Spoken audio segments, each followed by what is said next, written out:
So what we're going to do now, and I want to say greetings to all those that are here.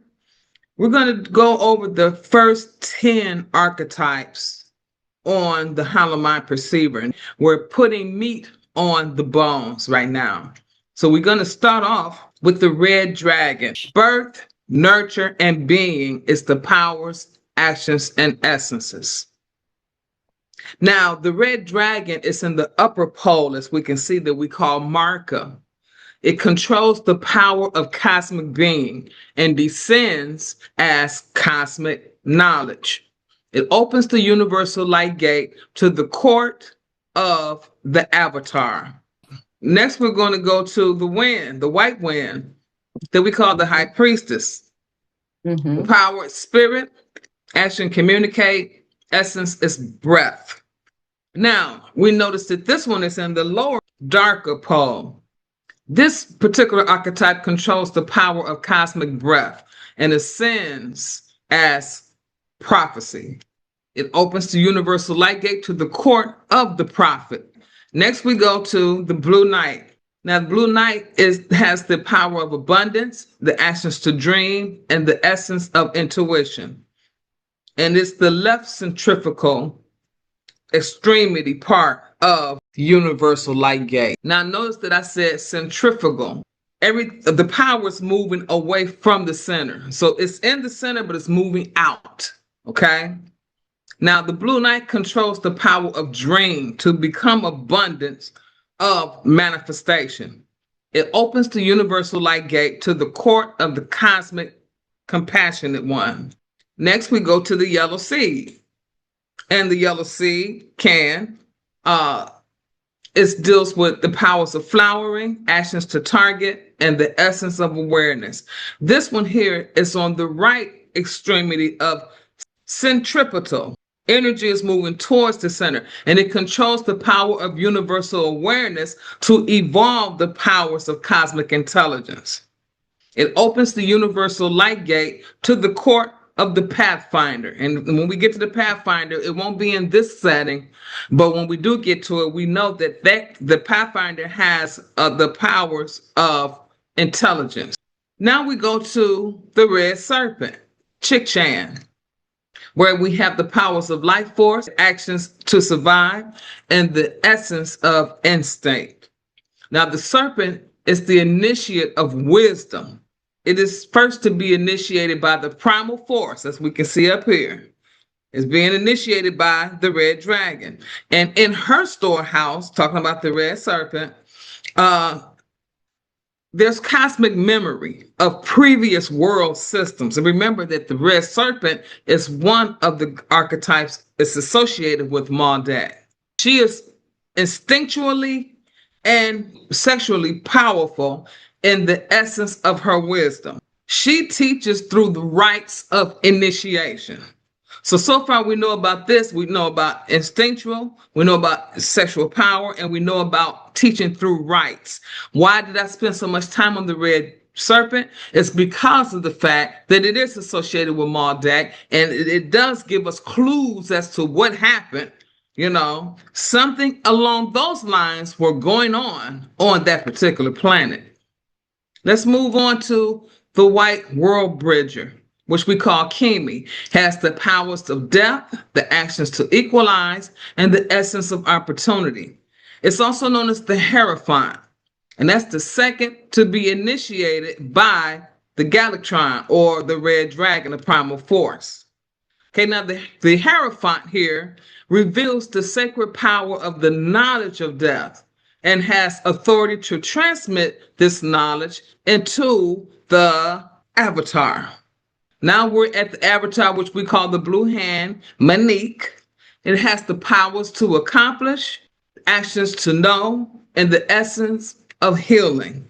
Now the avatar is the third to be initiated by the red dragon. Or what we call the primal force. He represents knowledge as the accomplishment of cosmic being and as a model, because we know the avatar to be the exemplar. Okay, it exemplifies how to embody cosmic knowledge and to fulfill the commands of the evolution of cosmic consciousness. Now I know that's a lot of cosmic words, a lot of consciousness words, but I need for you to follow along to what I'm saying, what their jobs are, what their duties are, what they're known for, how we say it in 3D. Next, we go to the yellow star that's known as Lamont. And the powers of Lamont is elegance, actions beautify, and essence of art. Now, the artist is the first to follow the dream and make what he finds into a work of art. The artist is the one who fashions, who makes, who reveals the beauty and elegance of creation by simple acts of awareness. Think about it. Every artist that you know is aware of what it is that they're trying to convey. They have to be aware or they wouldn't be able to convey it. What you see in your fifth dimensional self, you're going to put that in a painting. And if it's done correctly because you were aware, then when I come in or anybody else come into that art gallery or art institute or wherever you are to see that painting, it's moving. And remember now, we're in the court of compassion. So we're talking about love here. Next, we're going to go to the red moon, Muluk. And that has the powers of universal water, actions to purify, and essence of flow. But this is known as the healer. Now we know that the avatar has healing in it, but the moon is known as the healer. And the healer is the one who makes whole, who knows how to flow into wholeness, who knows how to mend what has come apart. They know what needs to be done to fix it, to bring it back together. They know how to heal it. Purification is the source and healing power of love. That's very important to know that love is involved with healing. When you love somebody, you can heal them. So now we're going to go to the white dog, Ak. The powers of heart, actions to love, and the essence of loyalty. Now, this court of compassion is pretty important in our 3D, 4, and 5, all the way up, because cosmic love is the power of the compassionate one. It's fulfilling the dreamer's deepest dreams. Okay? It is the heart of the compassionate one's universal love. Compassionate one's loyalty is his or her love for all beings, not picking out the ones that you just only want to love. All beings. The white dog also gives without receiving and to love without being loved. Now, how many of us are doing that? Being able to love without being loved in return. That's the compassionate one's ethic. Boy, oh boy, that's a beautiful archetype. This whole court is beautiful. Not to take anything away from the court of knowledge, but I didn't really get into it with that. We were laying the groundworks with the court of knowledge. Now let's move on. No, we can't move on no more. That's only 10, right? Well, we'll pick it back up on the next time. Let's move on.